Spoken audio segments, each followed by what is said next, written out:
दोस्तों नमस्कार। मैं राधेश्याम यादव और आप देख रहे हैं मेरा विद्रोही चैनल। मेरे विद्रोही चैनल पर आप सभी का बहुत बहुत बहुत स्वागत है। आप मेरे वीडियो को लाइक करें, मेरे चैनल को सब्सक्राइब करें और बेल आइकन दबाना न भूलें, जिससे जब भी नया वीडियो अपलोड करूं तो इसकी सूचना सबसे पहले आप तक पहुंचे। चलिए बढ़। कैसी विडंबना है कि हम ईश्वर को ढूंढते हैं मंदिरों में, मस्जिदों में, गिरजाघर और गुरुद्वारों में। हम आनंद ढूंढते हैं सांसारिकता में, सांसारिक वस्तुओं में, चाहे वह धन हो, बड़ा पद हो, प्रतिष्ठा हो, मान हो, सम्मान हो। हम उन जगहों पर ढूंढते हैं जहाँ पर वह है ही नहीं, और जहाँ पर आनंद नहीं है वहाँ पर आनंद मिलेगा कैसे। वहाँ तो दुख और तनाव है, और वही दुख और तनाव हमारे जीवन में शामिल होते चले जाते हैं और हमारा जीवन दुख और तनाव से घिर जाता है और हम अपने को दुखी और लाचार महसूस करते हैं। जिस आनंद के लिए हम भटकते रहते हैं मंदिरों, मस्जिदों, गिरजाघरों, गुरुद्वारों में, सिनेमा घरों में और न जाने कैसे कैसे जगहों पर भटकते रहते हैं, लेकिन जहाँ पर आनंद है, जहाँ पर वास्तविक आनंद का होना है, वह हमारे भीतर है। उसका स्रोत हमारे भीतर है, आनंद का स्रोत हमारे भीतर है। और जो भीतर है उसकी तलाश अगर हम बाहर करें तो वह भला कैसे मिलेगा।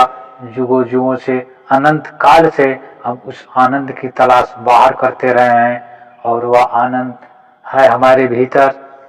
हम जिस परमात्मा की खोज मंदिरों, मस्जिदों में बाहर करते रहते हैं, वह परमात्मा हमारे भीतर है। हमारा शरीर मंदिर है और इसके भीतर जो बैठा है वह परमात्मा है। जहाँ पर हम कभी धूप नहीं जलाते, कभी अगरबत्ती नहीं जलाते, कभी धूप, कभी हम एक दीपक नहीं जलाते, फिर भी वो परमात्मा हमारे भीतर मौजूद है, सबके भीतर मौजूद है। और वह हमें बार बार पुकारता है, हमें हर पल आवाज दे रहा है, किंतु हम उसकी तरफ पीठ किए खड़े हैं। हमने उसके तरफ से अपने आंखें बंद कर रखी है, अपने कान बंद कर रखे हैं, और उसकी तलाश हम बाहरी दुनिया में करते हैं। जिस प्रकार से एक पेड़ अपने जड़ से निकल जाए और वह पूरे संसार में जीवन खोजना शुरू करे, पूरे जीवन में आनंद खोजना शुरू करे, तो उसे दुख के सिवा भला और क्या कुछ मिलने वाला है। क्योंकि जो उसका प्राण है, जो उसकी जड़ें होती हैं, जिससे उसे भोजन और पानी मिलता है, जिससे उसे खनिज और लवण मिलते हैं, जब उसी का संबंध उस जड़ से टूट जाएगा, फिर वह वृक्ष आनंदित कैसे रह पाएगा। वृक्ष को तो सूखना पड़ेगा, वह तो एक अस्थि पंजर रह जाएगा, वह तो एक मृतक के बात हो जाएगा। फिर वो दुनिया भर में भी घूमता रहे तो कभी भी उसे जीवन न मिल सकेगा।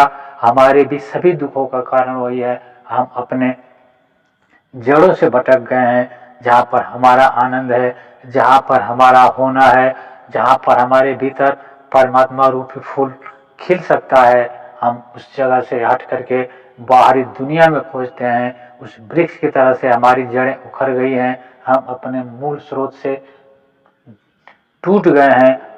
हमारा जो परमात्मा से संबंध है, जहाँ पर विशाल आनंद है, असीम आनंद है, असीम सुख है,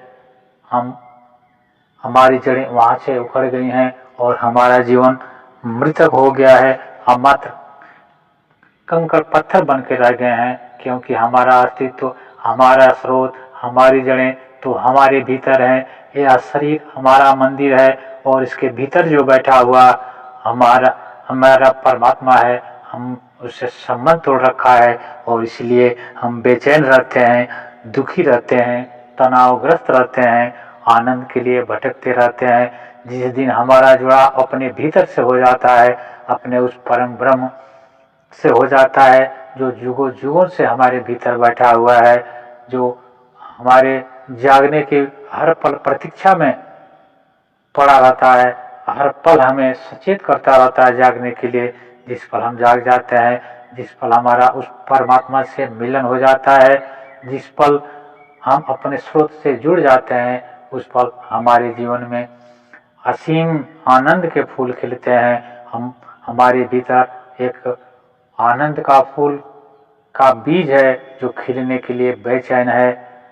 वह आनंद का फूल तभी खिलता है जब आत्मा का परमात्मा से मिलन हो जाता है, जब हम अपने भीतर उस परमात्मा को ढूंढ पाने में कामयाब हो जाते हैं, फिर वह फूल खिल जाता है और फिर हमारा जीवन उस फूल से सुवासित हो जाता है, जिसकी गंध हम तक ही नहीं बल्कि आसपास के लोगों में भी उसकी सुगंध फैलती है, और हमारा जीवन वही नहीं रह जाता जो इसके पहले था, बल्कि हमारा समूचा अस्तित्व बदल जाता है। हमारा चाल चलन, हमारा खान पान, हमारी सोच, हम जहाँ भी कदम रखते हैं वही तीर्थ बन जाता है। हम जो कुछ भी अपनी जुबान से बोलते हैं वही वेद वाक्य बन जाते हैं।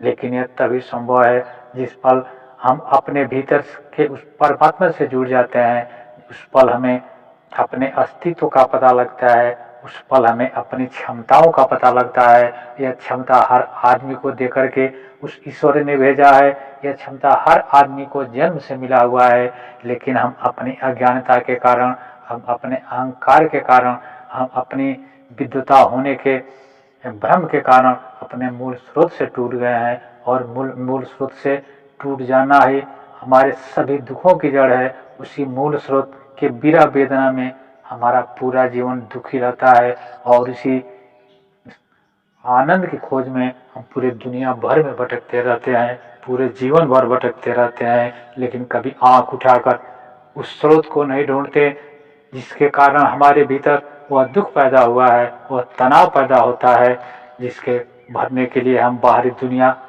के तरफ आंखें करते हैं, बाहरी दुनिया के तरफ भागते हैं। जब तक भाग दौड़ है तब तक परमात्मा से मिलन संभव नहीं है।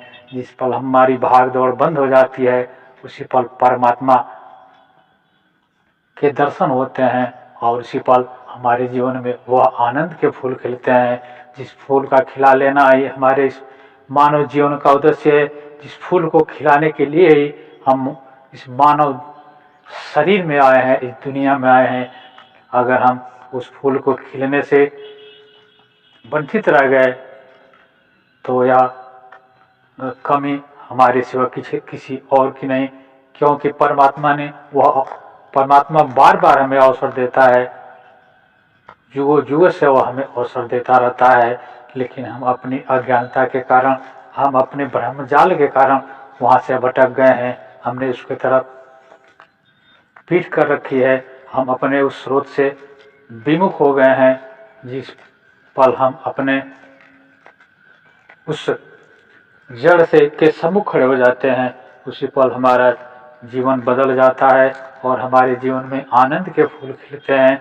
जहाँ पर खुशियाँ हैं, जहाँ पर सुख है, जहाँ पर आनंद है, वह सारे के सारे स्रोत हमारे भीतर हैं। यह हमारा शरीर वह मंदिर है जिसके भीतर सच्चा परमात्मा का वास है। हम परमात्मा की तलाश मंदिर, मस्जिदों और गिरजाघर, गुरुद्वारों में करते हैं। वह परमात्मा मनुष्यों द्वारा बनाया गया पत्थर का परमात्मा है। असली परमात्मा, असली मंदिर हमारा शरीर है, और इसके भीतर बैठा जो है, इसके भीतर जो बैठा हुआ है, जो मूल तत्व है, जो कभी न बच्चा है होता है, न जवान होता है, न बूढ़ा होता है, बस वह होता है, और वही परमात्मा है। वही सभी आनंदों का स्रोत है, वही सभी खुशियों का स्रोत है, वही सभी सुखों का स्रोत है। और जिस दिन हमारा उस परमात्मा से मिलन हो जाता है, जिस पल हमें उस परमात्मा से के दर्शन हो जाते हैं, जिस पल हमारा संबंध उस परम स्रोत से जुड़ जाता है, उस पल हमारे शरीर का रोआ रोआ प्रफुल्लित हो जाता है, हमारा जीवन प्रकाशमय हो जाता है। हमारे जीवन का हर क्षण संगीतपूर्ण हो जाता है, हर पल हमारे जीवन में संगीत बजते रहते हैं, एक अद्भुत संगीत बजता रहता है, एक अद्भुत आनंद बरसता रहता है, जिसका अनुभव इसके पहले हमें कभी न हुआ था। और हमारी चेतना जिस दिन जागती है, जिस पल जागती है, जिस पल हम अपना सम्मान वो अपने भीतर बैठे परमात्मा से स्थापित कर लेते हैं, उस पल हमारे जीवन में आनंद के फूल खिलते हैं। मित्रों, अब मेरे इस वीडियो को अधिक से अधिक लोगों को शेयर करें ताकि उनके जीवन में भी चेतना का कोई फूल खिल सके और उन्हें भी अपने भीतर बैठे परमात्मा के दर्शन हो सकें और उसके जीवन में भी आनंद का कोई फूल खिल सके। मिलते हैं अगले वीडियो में, तब तक के लिए नमस्कार, जय हिंद, जय भारत, वंदे मातरम।